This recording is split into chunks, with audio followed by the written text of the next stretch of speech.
But आप लोग तो अच्छे से पढ़ लेना, थोड़ा भी पढ़ो बट अच्छे से पढ़ लेना, फोकस से। ये मत करना कि हाँ भी पढ़ रहे हैं थोड़ा बहुत एंड फिर समझ ही नहीं कुछ आ रहा है, दिमाग ही नहीं आया, उसमें फिर कॉन्सेप्ट मिस हो जाएंगे आप लोगों के। बट और जो अभी वाला पढ़ा रहे हो डिफिशिएंसी वाला, तो बहुत इंपॉर्टेंट है।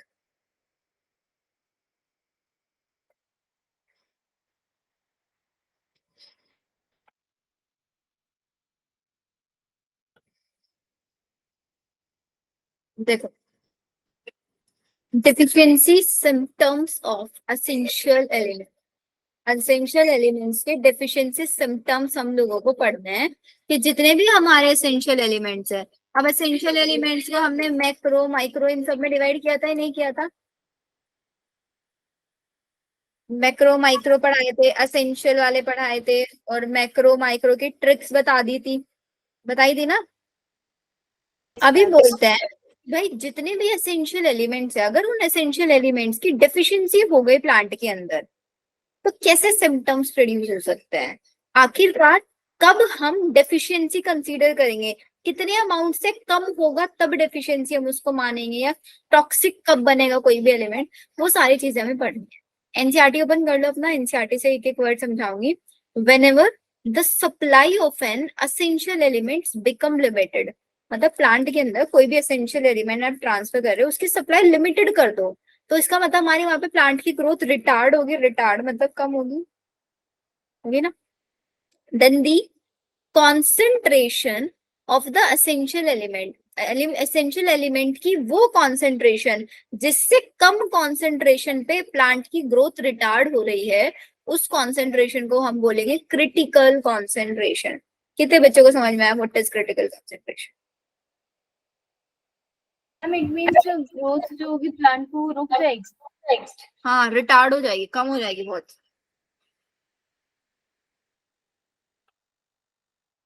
Ma'am it means cell division नहीं होगा। क्या नहीं होगा? सेल डिवीजन मेरिस्मेटिक टिश्यू में जो हाँ, होता है। वो वाले प्रोसेस सारे अफेक्ट हो जाएंगे,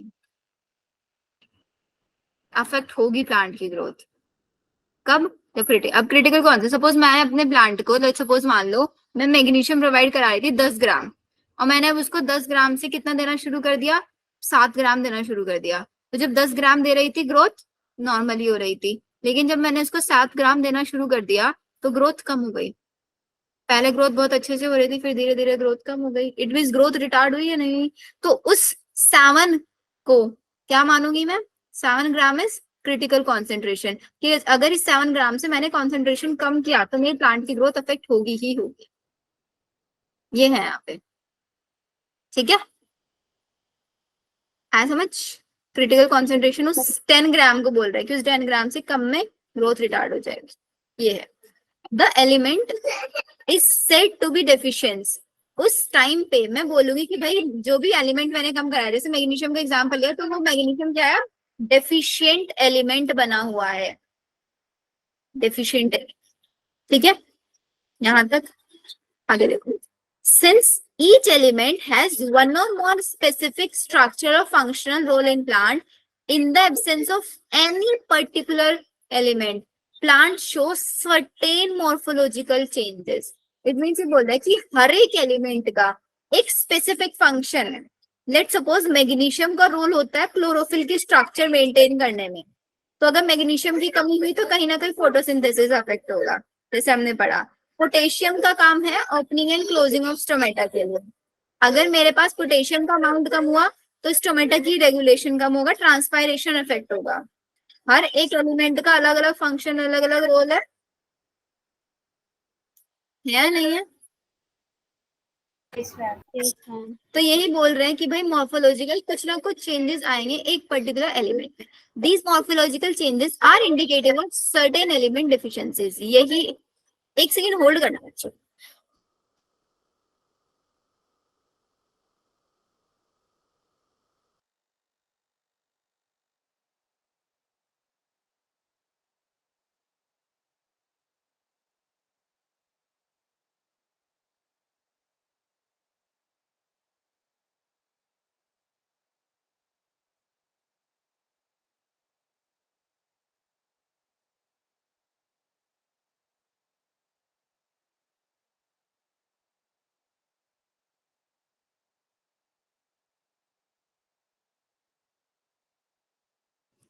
ठीक है, तो देखो आगे, तो ये एलिमेंट का कोई ना कोई स्पेसिफिक स्ट्रक्चरल फंक्शन होगा एंड अगर सपोज किसी भी एलिमेंट डेफिशिएंट बनेगा तो उसका वही पर्टिकुलर फंक्शन या वही पर्टिकुलर स्ट्रक्चर इफेक्ट होगी। यही मॉर्फोलॉजिकल चेंजेस जब मेरे को प्लांट के अंदर देखने के लिए मिलेंगी, इन्हीं को मैं सिम्टम कंसीडर करूंगी। जैसे हमारी बॉडी के अंदर होता है कोई बैक्टीरिया कोई वायरस कुछ ऐसा इन्फेक्शन हो जाए तो उसी के अगेंस्ट सिम्टम्स आने शुरू हो जाते हैं, पर्टिकुलरली वो हमारी बॉडी के किस ऑर्गन को अफेक्ट कर रहा है, होता है नहीं होता है?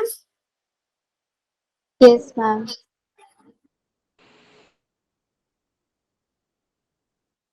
चलो फिर आगे देखो, these morphological changes are indicative of certain कि किस एलिमेंट का क्या डेफिशिएंसी सिम्टम्स आया, हमको ये वही बता रहा है।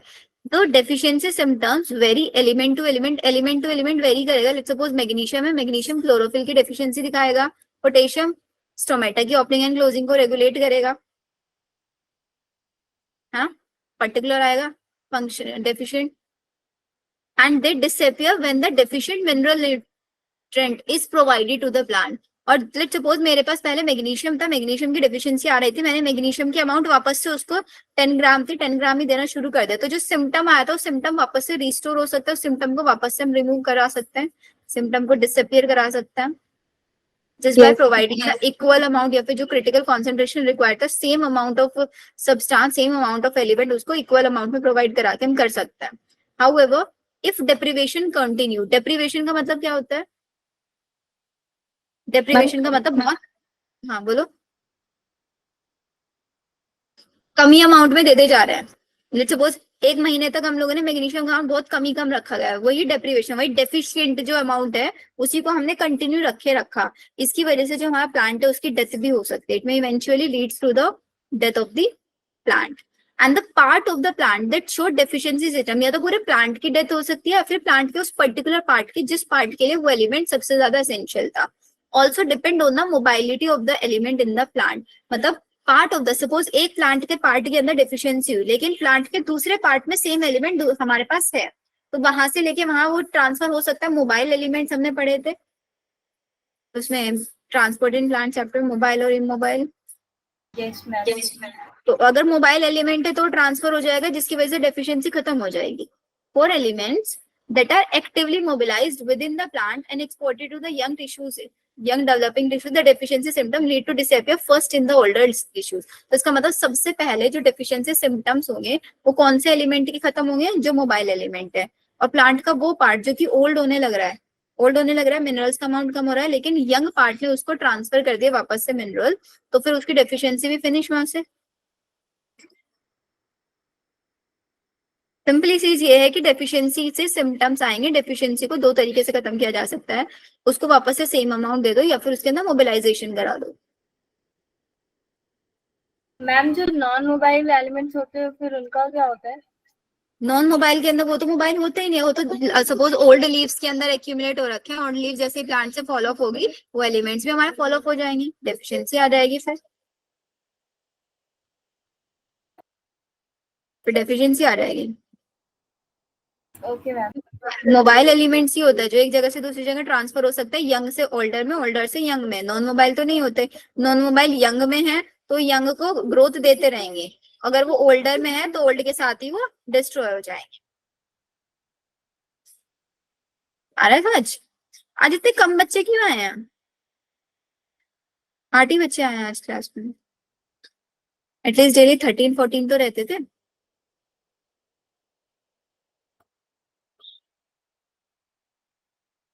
चलो फॉर एग्जाम्पल द डेफिशिएंसी, जैसे कि एग्जाम्पल दिया ना नाइट्रोजन पोटेशियम और मैग्नीशियम का, सबसे पहले जो डेफिशिएंसी सिम्टम्स आता है नाइट्रोजन पोटेशियम मैग्नीशियम का, कहाँ पे विजिबल होता है? सेनेसेंट, सेनेसेंट लीव्स मतलब वो लीव जो प्लांट से बस टूट के गिरने वाली है उसमें।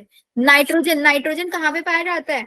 अमाइनो एसिड्स पे पाया जाता है, तो इस मीन्स ये प्रोटीन की डेफिशिएंसी करेगा प्लांट के अंदर। Potassium opening and closing of stomata, magnesium chlorophyll के स्ट्रक्चर के अंदर पाया जाता है, क्लोरोफिल के स्ट्रक्चर। राइबोसोम को, लार्ज यूनिट और स्मॉल यूनिट को बाइंड करने में हेल्प करता है, राइबोसोम की स्ट्रक्चर को मेंटेन करता है। देखा था ना सारे के सारे रोल जब पढ़े थे। तो सबसे पहले इनका जो सिम्टम्स है वो कहाँ पे देखे जाएंगे? सेनेसेंट लीफ के अंदर देखे जाएंगे। क्यों? क्योंकि ये नॉन मोबाइल है, these are non mobile elements. जबकि in older leaves biomolecules containing these elements are broken down making these element available for mobilising. जबकि जो ओल्डर लीव्स होते हैं उसके अंदर कुछ बायोमोलिक्यूल्स जिनके अंदर कुछ और एलिमेंट प्रेजेंट है वो वहीं पे ब्रेक डाउन हो जाएंगे, बायोमोलिक्यूल्स ब्रेक डाउन होकर एलिमेंट बनवाएंगे और वो एलिमेंट यंग लीव्स तक मोबिलाइज हो जाएंगे। अगर हमारे पास वो मोबिलाइजिंग है, नॉन मोबिलाइजिंग है वो सेनेसेंट लीव्स के साथ ही डिस्ट्रॉय हो जाएगा। तो डेफिशिएंसी सिम्टम्स इस केस में बोल रहा है कि सबसे पहले कहाँ पे आएगा, यंग टिश्यूज के अंदर आएगा। Tends to appear first in the young tissues whenever the elements are relatively immobile. अब यहाँ से एक छोटा सा ट्रिक हमें समझ में आ रहा है। डेफिशिएंसी सिम्टम्स सबसे पहले ओल्डर लीव्स के अंदर आएंगे in case of mobile ions. अगर हमारे पास मोबाइल है तो सबसे पहले डेफिशिएंसी किसके अंदर आएगी, The leaves, और अगर नॉन मोबाइल है तो young tissues. तो सबसे पहले यंग में आएगा। सिर्फ इतना सा शॉर्ट समरी इसका लिख लेना एनसीईआरटी की साइड में, बाकी फिर जब भी आप वापस से एनसीईआरटी पढ़ोगे तो पूरा पैराग्राफ पढ़ने की जरूरत भी नहीं पड़ेगी आप लोग को। मैम ये एक बार एक्सप्लेन कर दो, समझ नहीं आया। देखो, जितने भी हमारे पास मोबाइल एलिमेंट्स है जो एक पार्ट से दूसरे पार्ट पे ट्रांसफर हो सकते हैं, उनके सबसे पहले डेफिशिएंसी ओल्डर के अंदर है क्योंकि वो मोबाइल है। प्लांट का पार्ट ओल्ड होने लग रहा है तो मोबिलाइज है, तो ओल्ड से निकल के यंग पे चला जाएगा, नहीं चला जाएगा। Yes ma'am. तो सबसे पहले डेफिशिएंसी फिर ओल्ड के अंदर डेवलप हुई या नहीं हुई, यस मैम। हुई ना। अब सपोज कोई मेरा प्लांट है, उसके पास ओल्ड भी है लीव वो भी है, लेकिन उस ओल्ड के पास नॉन मोबाइल एलिमेंट्स है, ओल्ड के पास नॉन मोबाइल एलिमेंट्स है, तो नॉन मोबाइल एलिमेंट्स ओल्ड से यंग में नहीं जा सकते ना। लेट्स सपोज यंग के पास डेफिशिएंसी हो रहा है, यंग के पास डेफिशिएंसी हो रहा है, ओल्ड के पास एलिमेंट्स है लेकिन एलिमेंट्स नॉन मोबाइल है, तो ओल्ड के पास तो है, तो डेफिशिएंसी पहले किसके पास आएगा, यंग के पास, क्योंकि नॉन मोबाइल है, ओल्ड से यंग में नहीं जा सकते, ट्रांसफर नहीं हो सकते। मोबाइल वाले में देखो दोनों केस में यंग टिश्यू के अंदर डेफिशिएंसी है, यंग टिश्यू के अंदर डेफिशिएंसी, यंग टिश्यू के अंदर अमाउंट कम हो रहा है, ओल्ड वाला पार्ट उसको ट्रांसफर कर देगा मोबाइल वाले केस में, तो डेफिशिएंसी पहले ओल्ड के अंदर आएगी, यंग के अंदर नहीं आएगी। दूसरे केस में नॉन मोबाइल है तो यंग के अंदर ट्रांसफर नहीं हो पाएंगे, इसलिए यंग के अंदर पहले डेफिशिएंसी आ जाएगी। यस मैम, क्लियर है।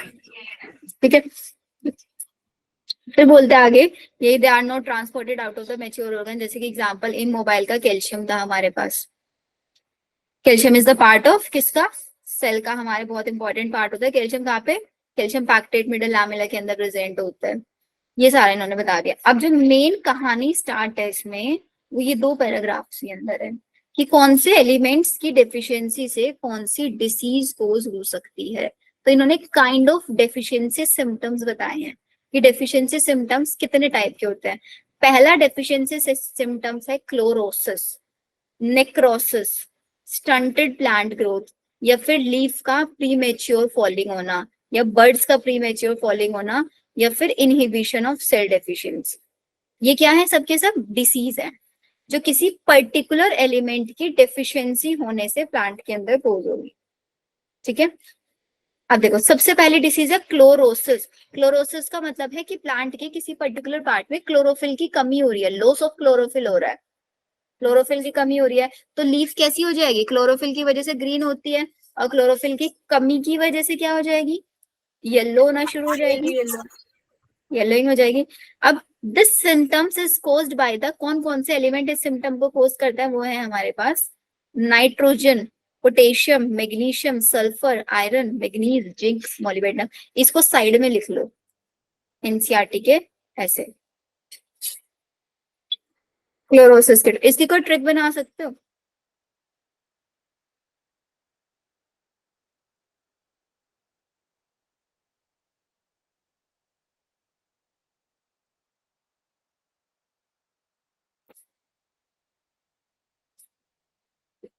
बताओ।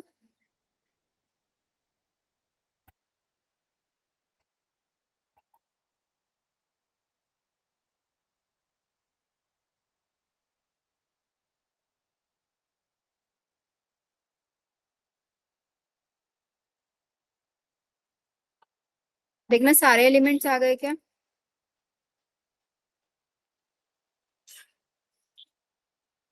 Yes ma'am. अब पढ़ना, इसको ट्रिक बन रही है क्या कुछ ये?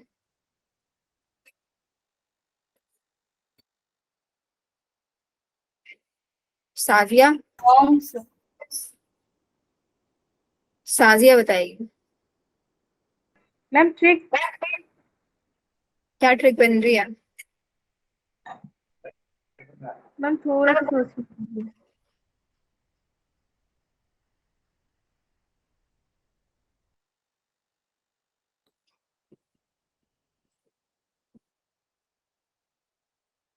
इस चैप्टर के ना मेरे पास 1 पेज नोट्स है, आप लोगों को मैम चाहिए मैं आप लोगों को शेयर कर दूंगी। हाँ मैम बोलूं? बोलो। पहला है मोमोज से एन से नहीं, कैसे खाएंगे, सुन मन, उसके बाद एम से मान जाए, ऐसा कुछ मैम बन रहा है।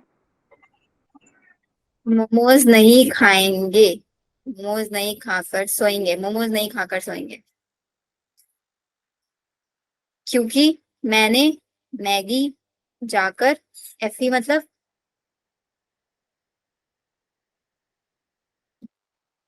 एफी से पहले भी बताई है हमने, मैंने बॉम्बे जाकर साइकिल कुएं में नी फेंकी, मैंने भी बोरॉन बॉम्बे जाकर जेडन साइकिल क्लोरीन क्लोरीन।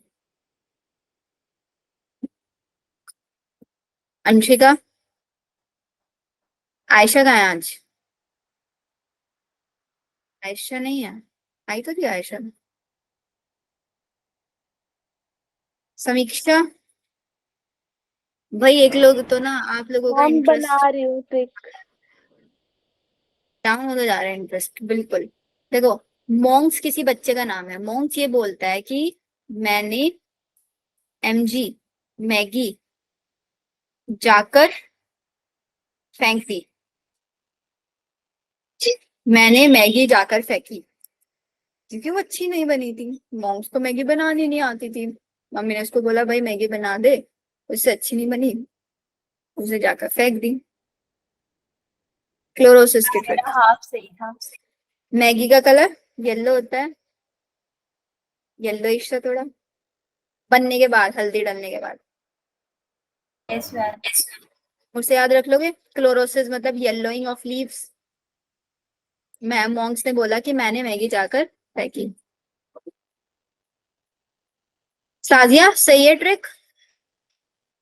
Yes ma'am. चलो, तो भाई हमने, इसने बोला कि मैंने मैगी जाकर फेंकी। अब आगे एक और लिखो, नेक्रोसिस। नेक्रोसिस का है कैल्शियम, कॉपर, पोटेशियम, मैग्नीशियम। किसके लिए मैगी बना रहा था मॉन्क्स? काकू के लिए। काकू, काकू क्या होता है वो सीरियल देखते हो, गुमे किसी के प्यार से, काकू दादी को काकू बोलते हैं। या आजकल तो सारी सीरियल्स में काकू चाची को काकू काकी से बोलते हैं। भाई बोलो, मैं ट्राई कर रही हूँ कि आप लोगों का क्लास जितना ज्यादा से ज्यादा हो सके इंटरेस्टिंग बन जाए, ना आप लोग पूरा ट्राई कर रहे हो क्लास को जितना पॉसिबल हो पाए बोरिंग बनाने का, है ना। अनफॉर्चुनेटली आप लोग सक्सेसफुल हो रहे हो क्लास को बोरिंग बनाने में, और कभी कभी मुझे भी सक्सेसफुल बना दो क्लास मैम को। मैंने पुराने वाले की ट्रिक बनाई थी बट लास्ट के 2 रह जा रहे हैं। ये मॉन्क्स वाले की बनाई? हाँ लास्ट के 2 रह जा रहे हैं वो आ ही नहीं रहे। यही तो है ना, मैं बहुत सोच के ट्रिक्स बनाती हूँ मैं, बड़ी मुश्किल से बनती है। मैंने And ये ये बनाया था, मोनू वाली जो नाना trick के साथ मामा मामी, उसके आगे हो ही नहीं रहा। मामा मामी, एमएन, एमएन मामा याद नहीं आएगा। मैम ऐसे हो जाएगा, मोनू नाना के साथ मामा मामी, उसके बाद फिर 2 वो अलग है। मॉन्क्स याद रख लो, बहुत इजी है मॉन्क्स तो। मॉन्क्स ने मैगी जाकर, मॉन्क्स बोलता है कि मैंने जाकर मैगी फेंकी, मैगी किसकी ली थी? नेक्रोसिस, याद है वो काकू की मैगी थी भाई, वो ऐसे कैसे फेंक दी, काकू की मैगी। मोंग तो मैम साधु को भी बोलते हैं ना। हाँ साधु को भी बोलते हैं, मैंने यहाँ पे नाम बना दिया मॉन्क्स। तो भाई देखो, सबसे पहले नेक्रोसिस डिसीज याद रखना, नेक्रोसिस में क्या होता है, काकू की मैगी, मॉन्क्स बोलता है कि मैंने मैगी जाकर फेंकी। किसकी मैगी थी वो? काकू की मैगी। अभी किसकी मैगी थी कौन पूछ रहा है? किसने पूछा ये हमसे? नेक्स्ट डिसीज लिखो, delaying of flower.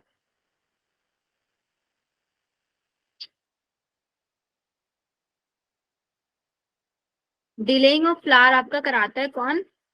MOSN, molybdenum sulphur nitrogen. तो मैंने, देखो मॉन्क्स ने बोला मैंने मैगी जाकर फेंकी।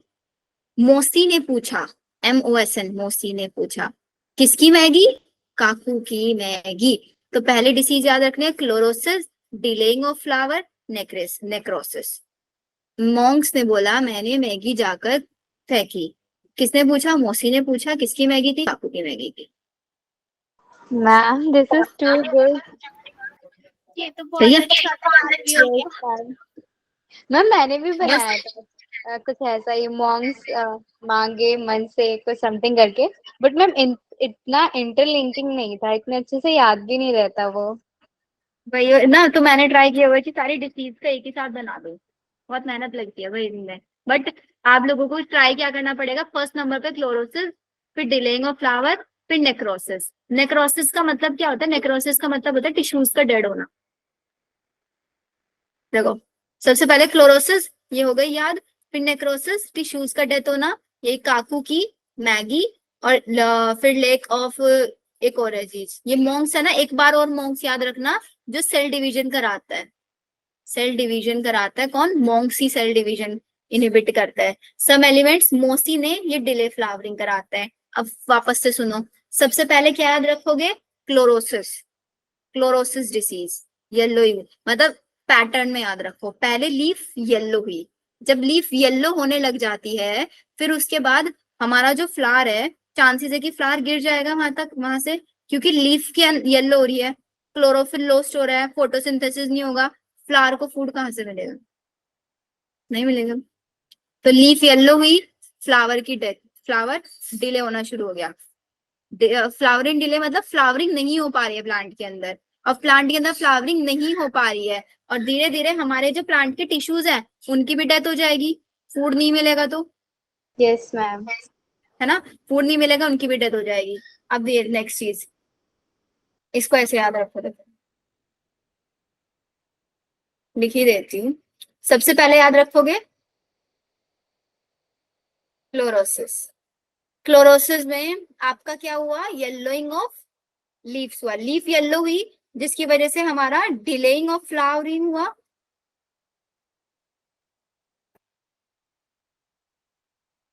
फिर आपका हुआ डिलेइंग ऑफ फ्लावरिंग के बाद inhibition of cell division, because flowering भी डिले हो गया। अब क्लोरोसिस हो रहा है तो फोटोसिंथेसिस नहीं हो रहा है, फूड नहीं बन रहा है, फूड नहीं बन रहा है तो सेल डिवाइड नहीं कर पाएंगे, सेल डिवाइड नहीं करेंगे तो डेथ हो जाएगी या नहीं हो जाएगी टिश्यूज की, which yes is known as ma'am. Necrosis. तो पहला येलोइंग ऑफ लीफ हो रहा है, फिर धीरे धीरे फ्लावर डिले होता चला जा रहा है, और टिश्यूज सेल्स जो है वो डिवाइड भी नहीं कर रहा है, इनिबिट हो रहा है, एंड देन टिश्यूज की फाइनली डेथ। क्लोरोसिस, मॉन्क्स मैंने मैगी जाकर फेंकी। किसने पूछा? मोसी ने पूछा। किससे पूछा? मॉन्क से पूछा। किसकी मैगी थी? काकू की मैगी थी। इसी के आगे सारी ट्रिक लिख लो।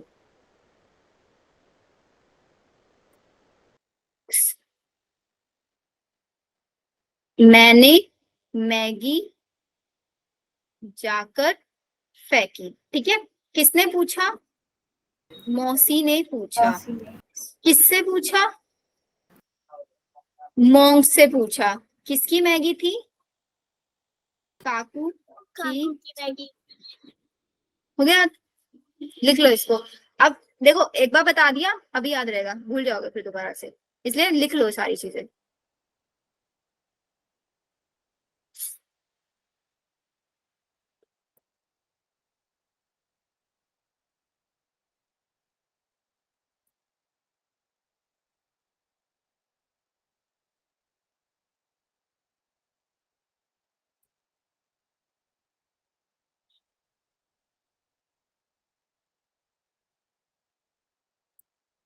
लास्ट क्लास में भी इतने ही बच्चे थे क्या? ज्यादा थे? मैम 15 अराउंड थे। 15 अराउंड, मतलब टीचर वाला कंबाइन करके 15 होंगे, तो 13 अराउंड थे। और यहाँ पे हैं 10 बच्चे, अभी 3 बच्चे गायब है।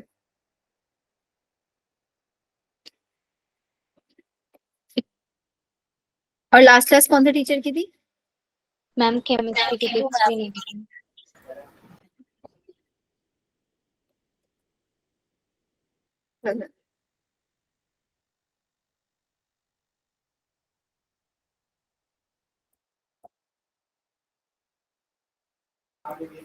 मैम इसके आप 1 पेज नोट भी भेज देना जो आपने बोले। ठीक है, मैं 1 पेज भेज दूंगी। इवन मैंने पूरी प्लांट फिजियो के बहुत शॉर्ट नोट्स बना रखे हैं, बट इट डिपेंड्स कि आप लोगों को समझ आ जाएंगे नहीं आ जाएंगे। वो बहुत शॉर्ट बना रखे हैं मैंने, मतलब ऐसा है कि लाइक ना जो जो चीजें याद ही करनी है ना, सिर्फ वो लिखी हुई है, पूरा मैकेनिज्म इतना नहीं लिखा हुआ है, याद करने वाली चीजें लिखी हुई है बस। उसमें प्लांट ग्रोथ वाले भेज देना, चैप्टर के वो तो हैं। पढ़ लेंगे तो समझ आ ही जाएगा। ठीक है, पढ़ लेना फिर तो आ जाएगा, क्योंकि इस चैप्टर से इतना ज्यादा डिटेल नहीं आता क्वेश्चन, बहुत सिंपल से क्वेश्चन आता है इस चैप्टर से।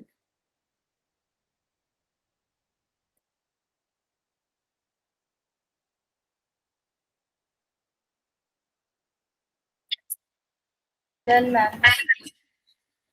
चलो फिर आगे चलते हैं। यही सारी कहानी इन्होंने इसके अंदर एक्सप्लेन कर दी है। अब ये जो पैराग्राफ लिखा हुआ है इन्होंने इतना बड़ा सा, टॉक्सिसिटी ऑफ माइक्रो न्यूट्रिएंट, कि भाई माइक्रो, देखो अब तक हम पढ़ रहे थे कि जो हमारे न्यूट्रिएंट्स हैं उनके डेफिशिएंसी सिम्टम्स क्या क्या आ सकते हैं, और कब हम किसी को डेफिशिएंसी सिम्टम मानेंगे, जब उसका अमाउंट क्रिटिकल कॉन्सेंट्रेशन से कम होगा। लेकिन किसी भी एलिमेंट को टॉक्सिक कब मानेंगे? टॉक्सिक का मतलब होता है कि अमाउंट बहुत ज्यादा हो जाना, है ना। अब हमें पता है कुछ चीज कम अमाउंट में भी हमारे लिए हार्मफुल होते हैं, बहुत ज्यादा अमाउंट में भी हार्मफुल होती है ना। सपोज मैंने मिनरल इतने ज्यादा अमाउंट में दे दिए, माइक्रो न्यूट्रिएंट्स है, माइक्रो न्यूट्रिएंट्स कम अमाउंट में चाहिए, लेकिन मैंने उसको प्रोवाइड करा दिया क्या, ज्यादा अमाउंट में, तो उसकी वजह से टॉक्सिसिटी आएगी या नहीं आएगी? मैक्रो न्यूट्रिएंट्स की वजह से हमेशा डेफिशिएंसी आएगी ऑलमोस्ट। मैक्रो ज्यादा अमाउंट में चाहिए लेकिन हम कम अमाउंट में दे रहे हैं, डेफिशिएंसी आएगी। माइक्रो कम में चाहिए, हम ज्यादा में दे रहे हैं, टॉक्सिसिटी आएगी। कब मैं किसी एलिमेंट को टॉक्सिक बोलूंगी, हाईलाइट करना, किसी भी एलिमेंट को हम टॉक्सिक कब कंसीडर करेंगे? Any mineral element concentration in tissues, किसी भी मिनरल आयन की वो कॉन्सेंट्रेशन जो हमारे टिश्यूज के, मतलब प्लांट के टिश्यूज का 10% वेट रिड्यूस करा दे, कि भाई उसका वेट था पहले 90, उसने उसको 10% रिड्यूस करा दिया, तो तब मैं बोलूंगी कि जो मिनरल आयन है वो मेरे प्लांट के लिए टॉक्सिक बन चुका है। तो सिंपली लाइन लिख लो, अगर टॉक्सिसिटी कब कंसीडर करते हैं?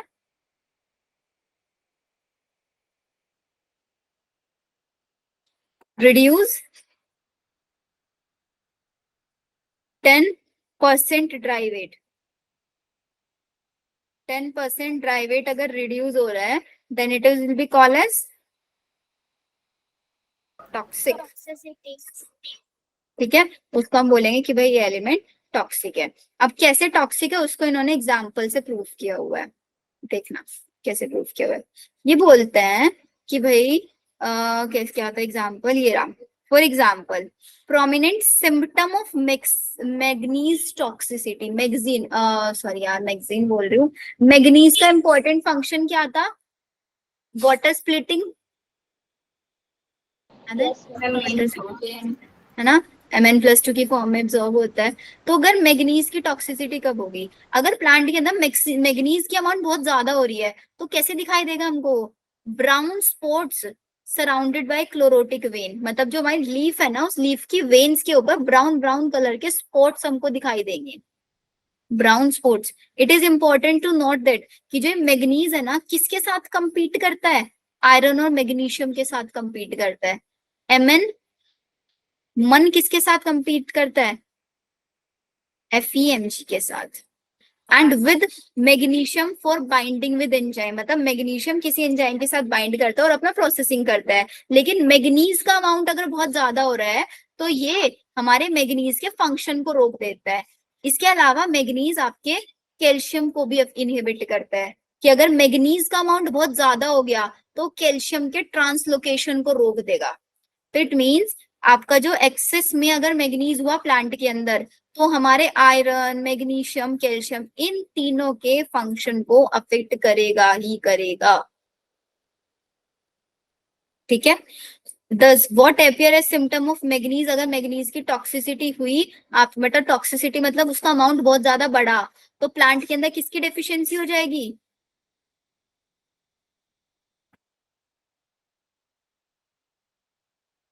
कैल्शियम, मैग्नीशियम, आयरन की डेफिशिएंसी। तो एक क्वेश्चन आ जाता है, मैग्नीज टॉक्सिसिटी कौन से एलिमेंट की को अफेक्ट करती है?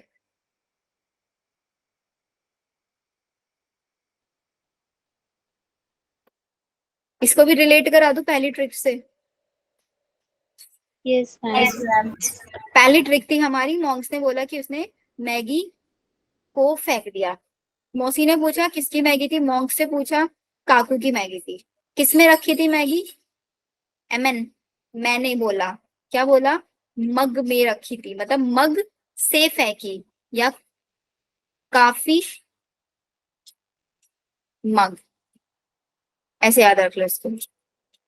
मग, मैंने इसे याद है, मग से फेंकी, मग से से फेंकी, मैंने मग से फेंकी। बस थोड़ा सा कंफ्यूजन, सीए को ना बच्चों जो है एस समझ लेते हैं। अगर आप लोगों को कंफ्यूजन है ऐसे कर लो, मैंने मैग्नीज 6 के साथ कंप्लीट कर रहे हैं, मग से फेंकी, mg मैग्नीशियम से कैल्शियम फेंकी आयरन। ठीक है। Yes ma'am. चलो, ये हो गया हमारा डन। नेक्स्ट टॉपिक आता है हमारे पास कि इन एलिमेंट्स को एब्जॉर्ब कैसे किया जाता है, प्लांट्स में इनको एब्जॉर्ब कैसे करते हैं। ये मैं आप लोगों को पहले ट्रांसपोर्ट इन प्लांट चैप्टर में पढ़ा चुकी हूँ कि सबसे पहले जब भी हमारा प्लांट जो होगा, वो रूट्स जो होंगे वाटर को एब्जॉर्ब करेंगे, वाटर को एब्जॉर्ब करने से पहले वो किसको एब्जॉर्ब करेंगे? मिनरल्स को एब्जॉर्ब करेंगे, है ना। और अगेन वही एपोप्लास्ट पाथवे और सिम्प्लास्ट पाथवे के थ्रू होगा। और मिनरल्स का हमेशा कैसा एब्जॉर्प्शन होगा? एक्टिव एब्जॉर्प्शन होगा। जब हमारे आयंस मूव करते हैं, आयंस की फॉर्म में मूव करते हैं मिनरल्स, मतलब ये Mn क्या है? एलिमेंट है। और जब मैंने इसको Mn+2 लिख दिया, ये क्या बन गया? आयन बन गया ना। तो इसके आयन की मूवमेंट को बोलते हैं फ्लक्स। जब मैं इसको सेल के अंदर इनवर्ड मूवमेंट करा रही हूँ, this is influx.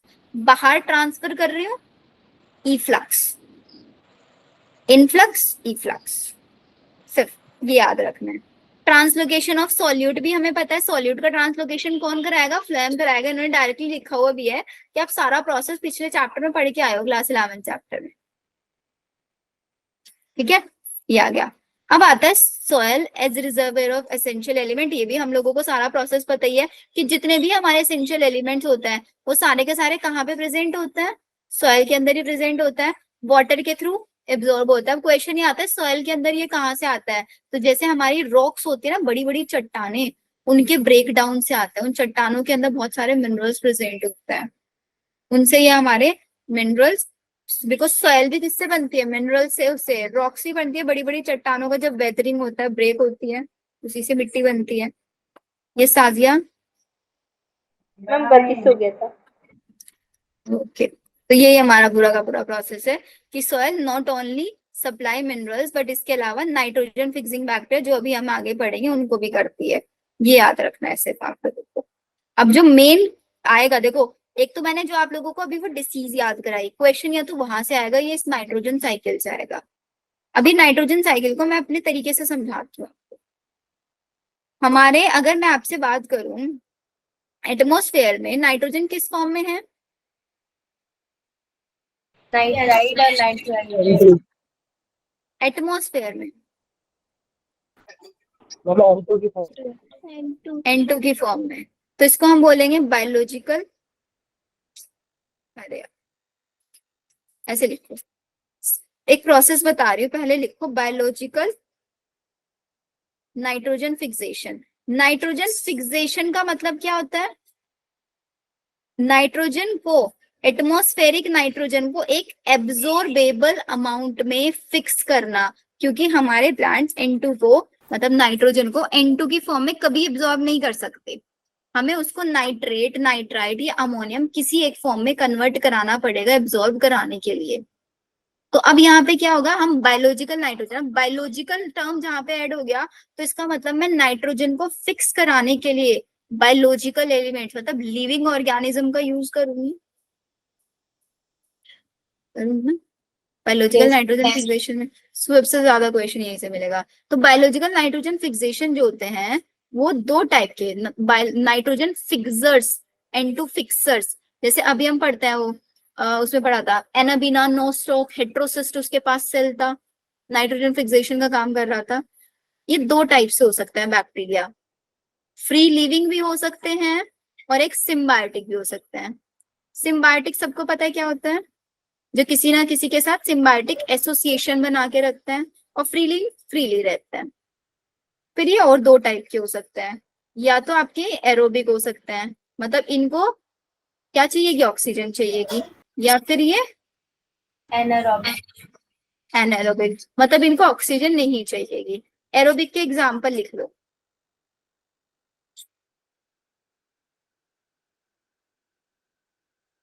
Azotobacter, वेजेनिका,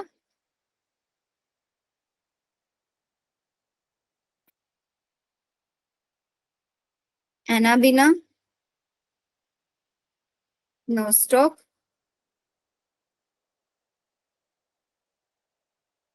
एजोस्पिरुलिना। Anaerobic का एग्जाम्पल एक लिखना, रोडोस्पाइरुलिन। सिम्बायोटिक के अंदर भी दो केसेस होंगे कि कैसा सिम्बायोटिक एसोसिएशन, सिम्बायोटिक मतलब किसी ना किसी के साथ एसोसिएशन में है। अगर ये एसोसिएशन में है हमारी लेग्यूम्स के साथ, लेग्यूम्स मतलब दालें ना, यस तो अगर ये हमारे लेग्यूम्स के साथ है, इसका एग्जाम्पल लिखना राइजोबियम। एकदम शॉर्ट सी समरी लिखवा रही हूँ आप लोगों को मैं।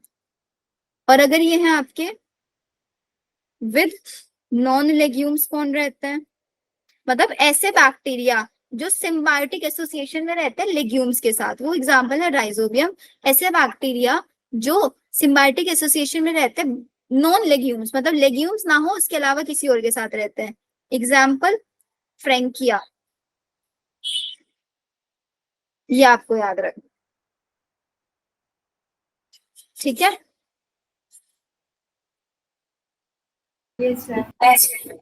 और फ्रेंकिया किसके साथ रहता है, एलनस प्लांट के साथ रहता है। इसको लिख लो जल्दी से, फिर आगे बताती हूँ। मैम 3 को उठा दो।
Ma'am done. ठीक है ना, आगे आ जाओ। एनसीईआरटी से दिखाया।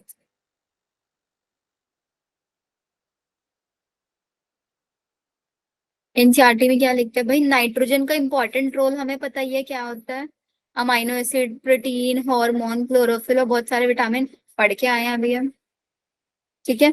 प्लांट कंपीट विद माइक्रोब्स, जो प्लांट होता है ना उसको माइक्रोब्स के साथ कॉम्पीट करना पड़ता है नाइट्रोजन को लेने के लिए, क्योंकि नाइट्रोजन बहुत लिमिटेड अमाउंट में अवेलेबल होती है सॉइल के अंदर, और उनको हेल्प किसकी लेनी पड़ेगी सॉइल से भी लेने के लिए, माइक्रोब्स की।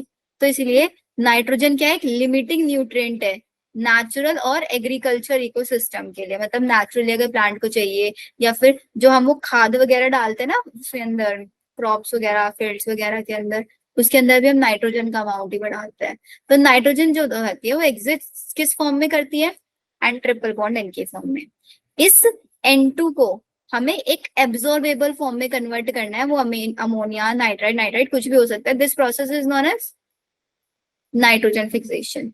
अब बात आती है कि इस एटमॉस्फेरिक नाइट्रोजन को अगर मैं लिविंग ऑर्गेनिजम्स मतलब बैक्टीरियाज का यूज करके फिक्स करा रही हूँ, इसको बोलेंगे बायोलॉजिकल नाइट्रोजन फिक्सेशन।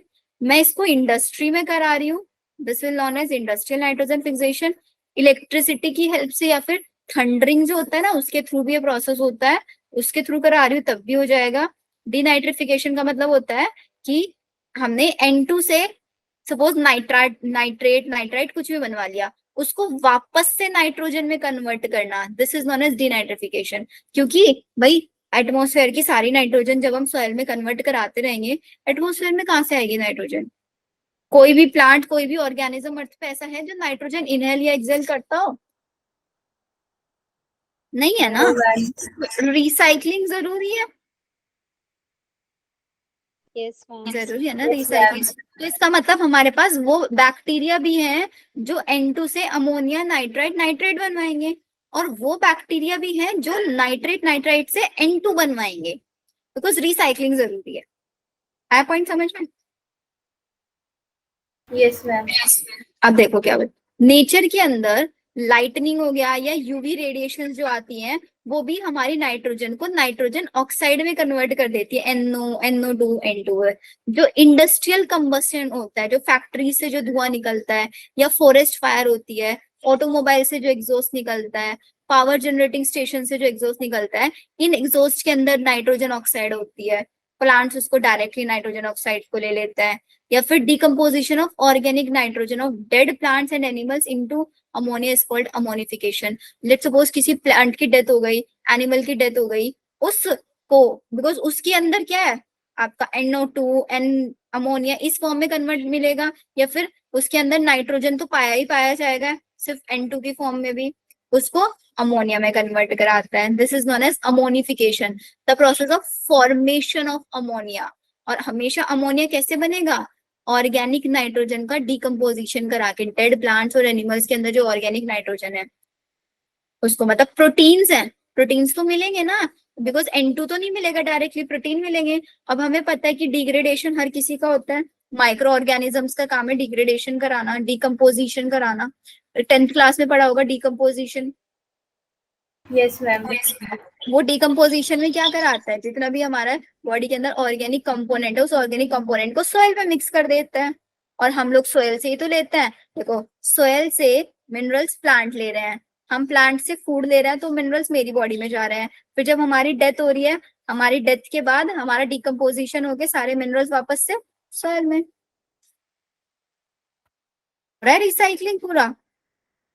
यस और इसमें से कुछ अमोनिया जो होता है वोलेटाइल भी होता है, बिकॉज अमोनिया जो होता है गैसियस फॉर्म में भी होता है।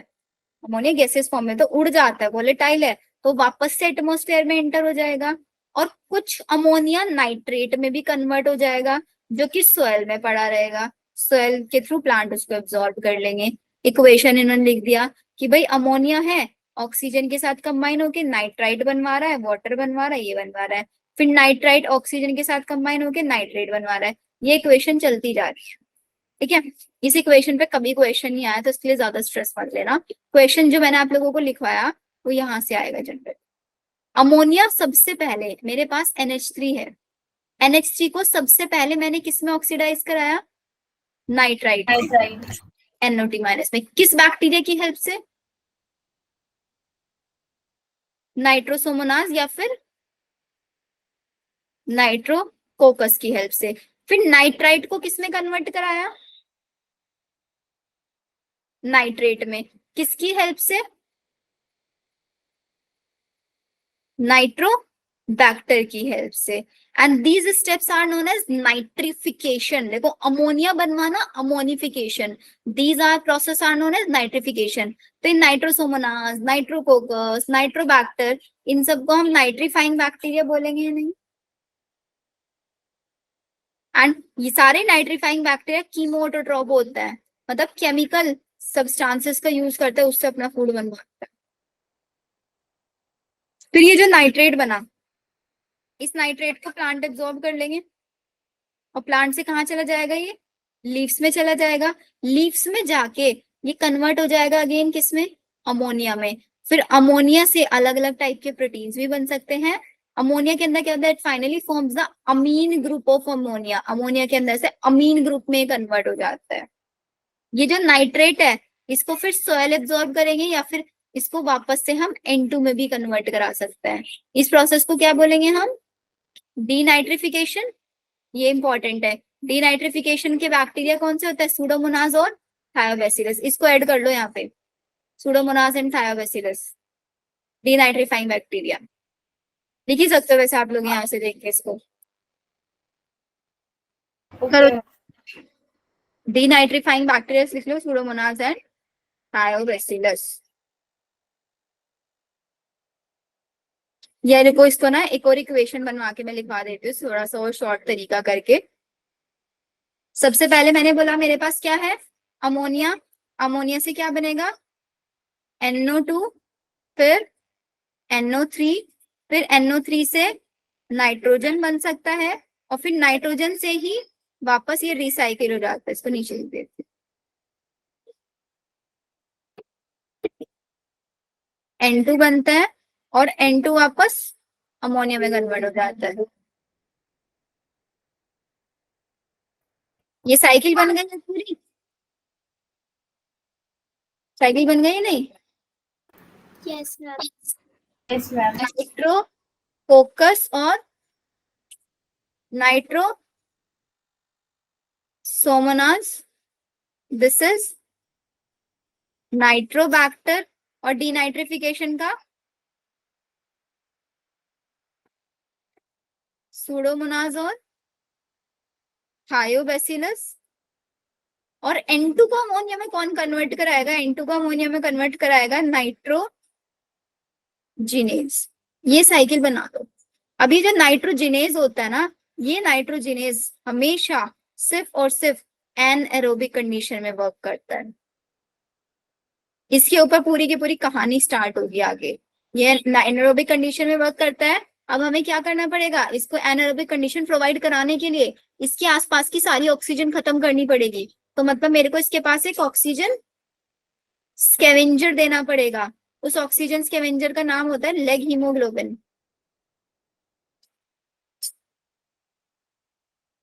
ये लेग हीमोग्लोबिन नाइट्रोजिनेज के आसपास की सारी ऑक्सीजन खत्म कर देगा।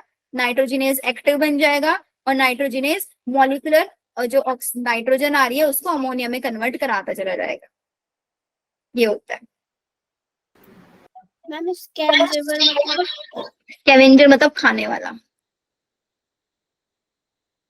खाने वाला।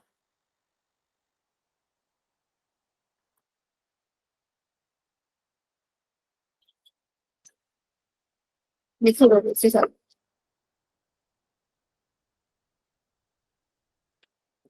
मैम हो गया। सबको हो गया, दिव्यांश, पीयूष, मुस्कान, No, बालिका। ma'am. करो।